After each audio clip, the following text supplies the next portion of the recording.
Hello दोस्तों। आज हम यहाँ पर एक नए टॉपिक के साथ आए हैं जिसका नाम है 5 फंडामेंटल कैटेगरीज। ये टॉपिक है क्लासिफिकेशन स्कीम का। क्लासिफिकेशन की हम प्रैक्टिकल क्लास स्टार्ट कर दिए हैं और जो भी स्टूडेंट को ऑनलाइन प्रैक्टिकल क्लास के लिए संपर्क करना है वो हमसे कांटेक्ट कर सकता है। प्रैक्टिकल क्लास तो स्टार्ट हो गई है, उसके पहले हम कुछ थ्योरी पढ़ लेते हैं। प्रैक्टिकल की थ्योरी है कि हम पहले चीज़ों को जान लेते हैं, फिर उसके बाद हमें अप्लाई कैसे करना है उसे और कहाँ-कहाँ अप्लाई करना है वो देखेंगे। ये कॉलम क्लासिफिकेशन का एक महत्वपूर्ण चैप्टर है, बहुत ही इम्पोर्टेंट चैप्टर है कॉलम क्लासिफिकेशन का।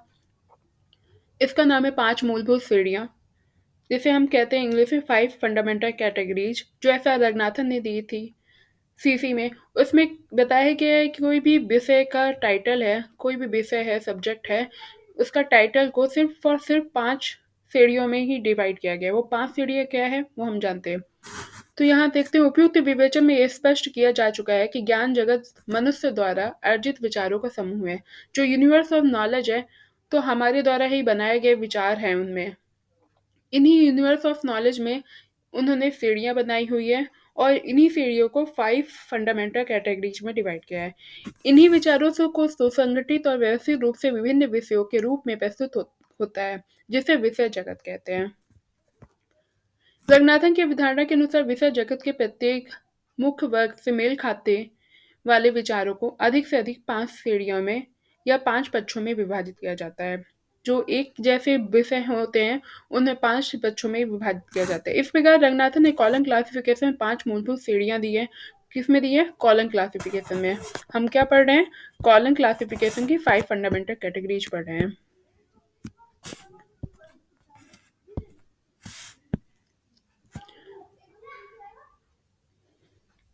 इसका ज्ञान के सभी क्षेत्रों में सफल प्रयोग किया जाता है। किसी विशेषता का अनुप्रयोग करके प्राप्त किया गया एकल समूह यानी कि आइसोलेट किसी मुख्य वर्ग का एक पक्ष होता है।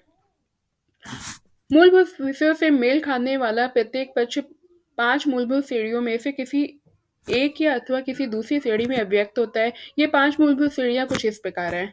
क्या बताई गई है? व्यक्तित्व, पदार्थ, ऊर्जा, स्थान, काल। Personality, matter, energy, space and time, जिसे हम PMEST कहते हैं। शॉर्ट फॉर्म पे PMEST कहते हैं। PMEST, ठीक है। इसे शॉर्ट फॉर्म पे PMEST कहते हैं। किसी विषय का आधारभूत पक्ष या मुख्य अध्ययन क्षेत्र उस विषय का व्यक्तित्व पक्ष कहलाता है। इसमें आगे बताया गया है कि व्यक्तित्व पक्ष क्या होता है। यदि किसी मुख्य विषय की संरचना में विभिन्न प्रकार के पदार्थों को शामिल किया गया है तो वो मैटर कहलाता है। वो क्या कहलाता है? मैटर कहलाता है। वे पदार्थ वे उसका पदार्थ पक्ष कहलाते हैं। विषय के अध्ययन संबंधी समस्याएं, क्रियाकलाप, जो प्रॉब्लम्स होती हैं, डूइंग होते हैं, क्रियाकलाप होती हैं, प्रक्रिया होती है, प्रोसीजर होती है, संक्रियाएं होती है, उसको ऊर्जा पक्ष कहते हैं, एनर्जी कहा जाता है। शॉर्ट फॉर्म पे बताया गया है, फिर आगे चल के इसे विस्तार से बताया गया है। विषय के अध्ययन संबंधी किसी विषय के अध्ययन प्रस्तुतिकरण जब देश या व काल के परिप्रेक्ष्य में बात किया जा रहा है, तो वो जब टाइम के बारे में बात किया जा रहा है, देश व काल के बारे में बात किया जा रहा है, तो वो स्थान और कालपक्ष कहलाता है। मतलब अगर किसी देश के बारे में बताया जा रहा है तो स्पेस कहलाएगा, अगर काल की बात करा जा रहा है तो टाइम कहलाएगा। पुस्तकालय विज्ञान से संबंधित उदाहरण 1980 के दशक में एक एग्जाम्पल के थ्रू यहाँ बताया गया है। 1980 के दशक में भारत के विश्वविद्यालय पुस्तकालय में पांडुलिपि का प्रसूचीकरण, एक एग्जाम्पल दिया हुआ है ये। तो इसमें बताया गया है कि पहले मेन क्लास क्या है। मेन क्लास में हम जब भी प्रैक्टिकल करते हैं, पहले हम उसका मेन क्लास जोड़ते हैं। मेन क्लास को हम बेसिक क्लास भी कहते हैं, बेसिक क्लास भी कहते हैं। तो बीसी हम पहले उसका ढूंढते हैं। मेन क्लास क्या है? मेन क्लास इसमें पुस्तकालय विज्ञान है। व्यक्तित्व पक्ष उसमें क्या है? पर्सनालिटी है। विश्वविद्यालय पुस्तकालय है। पदार्थ क्या है? पांडुलिपि है। ऊर्जा पक्ष प्रसूचीकरण है। स्थान पक्ष भारत है। काल पक्ष 1980 है। ये कैसे करते हैं आगे हम देखते हैं थ्योरी के माध्यम से, फिर जब हम क्लास में प्रैक्टिकल करेंगे तब उसे बहुत अच्छे से देखेंगे। और ये आगे संकेतक चिन्ह जो साइन और इंडिकेटर डिजिट्स दिए हैं, इंडिकेटर डिजिट्स हैं ये कुछ। इंडिकेटर डिजिट्स हैं, एग्जाम्पल में आती लघु में कभी भी पूछ भी सकता है इंडिकेटर डिजिट्स क्या है। पी का इंडिकेटर, पर्सनालिटी का इंडिकेटर डिजिट क्या है? तो कॉमा है। मैटर का दिया हुआ है, ई का दिया हुआ है, एनर्जी का, स्पेस का, टाइम का, ये सारे इंडिकेटर डिजिट आपको याद होने चाहिए जब आप कॉलम क्लासिफिकेशन का 6th एडिशन आप अप्लाई कर रहे हो या यूज़ कर रहे हो, तो आपको याद होनी चाहिए। पर्सनैलिटी हम बात करते हैं कि पर्सनैलिटी, अब हम कोई भी टाइटल दिया है तो उसमें पर्सनैलिटी की खोज कैसे करते हैं? व्यक्तित्व पक्ष मूल विषय का मूल आधार होता है। व्यक्तित्व पक्ष मेन अ, सब्जेक्ट का जो सब्जेक्ट हो रहा है उसका बेस होता है, आधार होता है। ये विषय के अस्तित्व का परिचायक यानी इंट्रोडक्टरी चीज़ होती है। जैसे हम बात कर रहे हैं कि नेत्र की शल्य क्रिया, नेत्र की शल्य क्रिया में किसकी बात कर रहे हैं? आगे आएगी कई एग्ज़ाम्पल तो उसमें हम देखेंगे। यह प्रत्येक विषय को अपनी पहचान देता है। वनस्पतियों की प्राकृतिक वर्ग में वनस्पति शास्त्र को बता रहा है। विभिन्न पदार्थ रसायन शास्त्र को आगे ये जितने एग्ज़ाम्पल दे रखे हैं उसे आप देख सकते हो। ये देखो यहाँ पर बताया गया व्यक्तित्व किसी भी विषय का प्रमुख भाग होता है। किसी भी विषय का मेन भाग क्या होता है? व्यक्तित्व होता है। यह श्रेणी किसी विषय से मेल खानी मतलब व्यक्तित्व होना इम्पोर्टेंट होता है। ज़्यादातर विषय में ऐसे कम ही विषय होते हैं जिसमें व्यक्तित्व नहीं हो। सारी विषयों में व्यक्तित्व होता ही होता है। व्यक्तित्व पक्ष की पहचान रंगनाथन ने बताई है, क्योंकि पीएमएसटी की अवधारणा भी रंगनाथन ने दिया था, तो उन्होंने इसकी पहचान बताई है कि ये थोड़ा भ्रामक होता है। मतलब हमें लगता तो है कि व्यक्तित्व होगा कि नहीं होगा, थोड़ा-सा मुश्किल हो जाता है व्यक्तित्व को पहचानना। अकथनीय होता है, अवर्णनीय होता है, इसके बारे में बता नहीं सकते कि इसकी परिभाषा इतनी थोड़ी टफ़ है, पहचानना थोड़ा टफ़ हो जाता है। इसलिए तो प्रैक्टिकल की आपकी क्लास लगाई जा रही है। ऐसी स्थिति में मूलभूत श्रेणियाँ व्यक्तित्व की पहचान करना कठिन है। थोड़ी-सी कॉम्प्लेक्स हो जाती है। अतः रंगनाथन ने किसी भी यौगिक सब्जेक्ट जो कंपाउंड सब्जेक्ट होता है, इसमें व्यक्तित्व के विश्लेषण करने के लिए एक अवशेष विधि बताई है। क्या बताया? Method of residue. इसे इंग्लिश में कहते हैं मेथड ऑफ रेसिड्यू। अवशेष विधि बताइए। अवशेष विधि का क्या मतलब होता है कि सबसे पहले आप ज और भी जो पक्ष हैं, उन्हें पहचान लीजिए, फिर व्यक्तित्व पक्ष पहचानिए। जैसे हम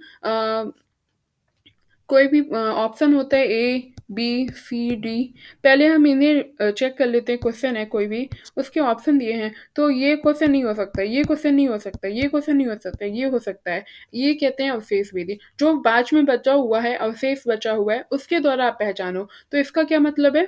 इसका मतलब है उम, पहले आप बता लीजिए, टाइम बता लीजिए, स्पेस बता लीजिए और फिर पहले आप मैटर निकाल लीजिए या तो एनर्जी निकाल लीजिए, स्पेस निकाल लीजिए, टाइम बता लीजिए, फिर पी की पहचान करिए।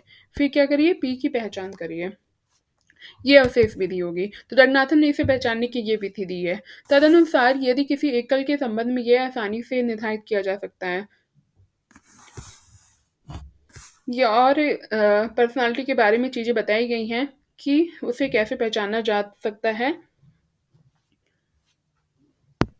सर्वप्रथम मूलभूत श्रेणी व्यक्तित्व की पहचान करना ही उपयोगी होता है।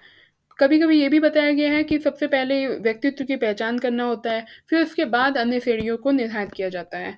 कभी-कभी ये भी बताया गया है कि पहले व्यक्तित्व की पहचान करिए और कभी-कभी रेसिड्यू मेथड अपना के भी आप पर्सनैलिटी की पहचान कर सकते हो शेष विधि से। जैसे हम पर्सनैलिटी की यहाँ पहचान करते हैं, आइए देखते हैं एग्ज़ाम्पल के थ्रू। पहला एग्ज़ाम्पल नेत्र की शल्य क्रिया। यहाँ पर बात किसकी की जा रही है? आपको देखने से पता चल रहा है कि नेत्र की शल्य क्रिया, टॉपिक क्या है? नेत्र। तो यहाँ पर्सनैलिटी क्या है? नेत्र।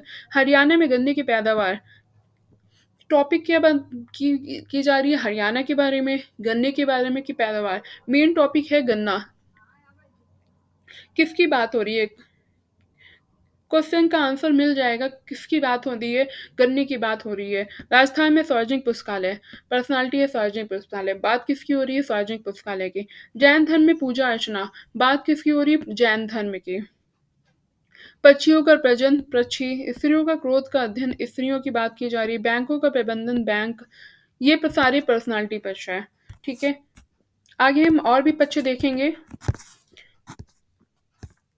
पदार्थ, पदार्थ का सामान्य अर्थ है माल, सामग्री, द्रव्य,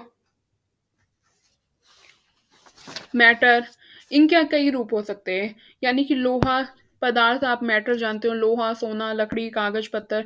एक रॉ मटेरियल को भी पदार्थ कहते हैं कि रॉ मटेरियल, एक रॉ मटेरियल से एक फिनिश्ड गुड्स तक, एक रॉ मटेरियल से एक फिनिश्ड गुड्स तक सब पदार्थ में आते हैं। फिनिश्ड गुड्स तक सब पदार्थ में आते हैं। तो ये कुछ पदार्थ हैं और पदार्थ में ये 3 टाइप के बताए गए हैं। मैटर मटेरियल पदार्थ सामग्री, मैटर प्रॉपर्टी और मैटर मेथड, यानी कि किसी की प्रॉपर्टी हो वो भी पदार्थ कहलाएगा, है ना? क्योंकि जब एक एग्जाम्पल के तौर पे आप समझिए कोई कॉटन है, कॉटन फैब्रिक है जो, कॉटन एक रॉ मटेरियल के तौर पे वो भी पदार्थ में आएगा। इसका फिनिश्ड गुड्स जब उसकी फैब्रिक या उसके द्वारा किसी कोई चीज़ बनेगी वो भी पदार्थ में आएगा। तो इसमें बताया गया है कैसे रुई कच्चा माल, जबकि वस्त्र एक तैयार किया जाएगा, तैयार माल कागज कच्चा माल, ये सब भी चीज़ पदार्थ में आएंगे। अन्य और भी कोई चीज़ दी गई है इसमें, हम देखते हैं। जैसे इसमें बताया गया है कि पांडुलिपियाँ अर्थ मुद्रित ग्रंथ पांडुलिपियाँ मुद्रा निर्माण में धातु सोना चांदी तांबा ये सारी चीज़ पदार्थ में आती हैं। और भी इसके उदाहरण में दिया गया है चिपचिपाहट और लचीलापन, घुलनशील, ये सारे और एग्जाम्पल और भी पदार्थ में कुछ एग्जाम्पल दिए गए हैं। एग्जाम्पल के तौर पे नीचे आप देखिए सकते हैं कि here are some more example। Height, weight, ये जो हाइट और वेट है इसमें नहीं लिखा है। Height, weight, volume are regarded as a manifestation of material. Energy पक्ष में क्या आता है? एनर्जी, एनर्जी का मतलब ही समझ में आता है एक्शन। एक्शन, एनर्जी डिनोट क्या करता है? कोई भी एक्शन को, कोई भी ड्राइंग को, कार्य क्रिया, क्रियाओं की डायनेमिक एक्शन, गतिशील क्रियाओं का एनर्जी बताता है। विभिन्न प्रकार के कार्यकलाप प्रक्रियाएं समस्याओं के समाधान गतिविधियां को एनर्जी ये सब बताता है। इसमें एग्जाम्पल बताए गए उत्पादन, वितरण, प्रचालन, संग्रहण, पृथक्करण, आश्वासन और ये सारी चीज़ें ये एनर्जी में आती है। मतलब कोई भी चीज़ें जो से हम डूइंग कर रहे हैं, चेंज कर रहे हैं, चेंजिंग है, इवैल्यूएटिंग है, डिटरमाइनिंग है, फोरकास्टिंग है, एनालाइजिंग है, इंटेलेक्चुअल है, ये सारे प्रोसेस एनर्जी में आते हैं। The identification of energy is a little more difficult than the time or space। थोड़ा सा डिफिकल्ट होता है एनर्जी, पर पर्सनालिटी से इजी होता है। एनर्जी को आप आसानी से पर्सनालिटी की अपेक्षा आसानी से पहचान सकते हैं। जैसे एग्जाम्पल के तौर पे यहाँ कुछ एनर्जी बताई गई है। मुख्य वर्ग में पुस्तकालय विज्ञान में पुस्तकालयों में अपनाई जाने वाली एनर्जी है, जैसे क्लासिफिकेशन। ये क्लासिफिकेशन जब हम करेंगे वो भी एक एनर्जी है, हमारी एनर्जी लग रही है इसमें, तो ये क्लासिफिकेशन भी एनर्जी में आएगा। सूचीकरण, रेफरेंस, इंडेक्सिंग, ये सारी चीज़ एनर्जी है। और भी एक एनर्जी का अच्छा एग्जाम्पल है, जैसे शिक्षा शास्त्र में टीचिंग, पढ़ाना, मैं आपको पढ़ा रही हूँ, सिखा रही हूँ, एनर्जी है। भूमि संरक्षण, खाद, एक जोतना, है ना, नर्सिंग, ये सारी चीज़ें एक्शन, ये सारी चीज़ एनर्जी में आएगा। आपको एनर्जी समझ में आ गई होगी और इसे अप्लाई कैसे करना है वो हम क्लास में देखेंगे। स्थान, स्थान स्पेस, स्पेस को पहचानना बाकी सबसे बहुत इजी होता है, आसानी से पहचाना जा सकता है। अधिकांश पद्धतियों में इसका निरूपण भी किया गया है। इस श्रेणी का उपयोग उसी अर्थ में होता है जिस अर्थ में समानते शब्द को समझा जाता है।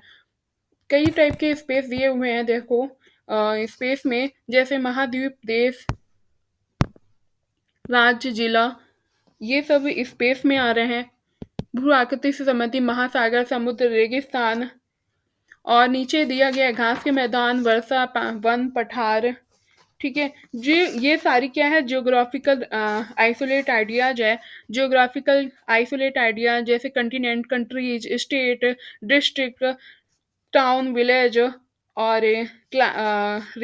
रिवर्स है, माउंटेन है, ये सब स्पेस के हैं एग्जाम्पल। जैसे जापान में वस्त्र उद्योग, यहाँ पर स्पेस क्या है? जापान है। फ्रांस का प्राकृतिक भूगोल, यहाँ स्पेस क्या है? फ्रांस है। हिंद महासागर में पोत परिवहन, हिंद महासागर को बता रहा है कहाँ पर स्पेस है। ये स्पेस अच्छे से आप पहचान सकते हो देख के। जैसे एग्जाम्पल के तौर पे textile industry in Canada, Canada textile industry in Canada, तो कनाडा एक स्पेस में आ रहा है। काल, टाइम, टाइम को इस और आसानी से पहचाना जा सकता है, स्पेस की अपेक्षा और आसानी से पहचाना जा सकता है। इसका प्रयोग प्राय उसी अर्थ में किया जाता है जिस अर्थ में समानते शब्द को समझा जाता है।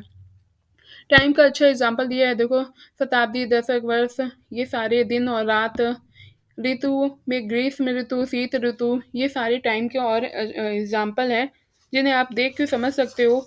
आर्द्र विंटर है, नाइट है, 20th सेंचुरी है, 1997 है, ये सारी एग्ज़ाम्पल टाइम के हैं। 20वीं शताब्दी, 1999, 1960, विंटर और दिन का समय प्रातःकालीन, ये सारे एग्ज़ाम्पल टाइम के हैं। तो हम आज हमने पढ़ा पीएमईएसटी। पीएमईएसटी पढ़ा, आपको समझ में आ गया होगा कि पी क्या होता है, एम क्या होता है, ई क्या होता है, एस क्या होता है, टी क्या होता है और इसे हम प्रैक्टिकल में कैसे अप्लाई करेंगे, उसे हम क्लास में देखेंगे। पहले इसको पहचानना ज़रूरी था, फिर हम उसे अप्लाई करना सीखेंगे। तो अगर आपको ये क्लास हेल्पफुल लगी हो तो आप इसे कंटिन्यू करने के लिए कांटेक्ट कर सकते हैं हमसे और यूट्यूब में देखने के लिए सब्सक्राइब कर सकते हैं। Thank you for watching video.